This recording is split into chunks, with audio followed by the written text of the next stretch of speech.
Let's eat some Wagyu beef together.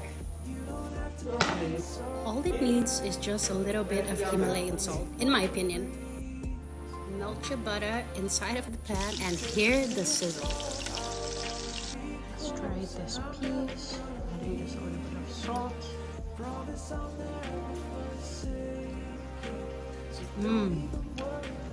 So succulent, melts in your mouth. So good. It's succulent, delicious, and juicy until the last piece.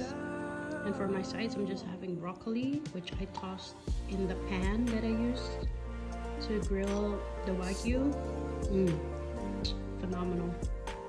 Okay, so basically, I wanted to just, leave it at that. But I took a bite of the broccoli, and it is so amazing that I thought I would record. You're telling me quiet. You don't have to so be buttery, so frightened. Not too salty at all. About what tomorrow and just brings. All that juice from the Wagyu beef. I'll just keep it slow. I'm gonna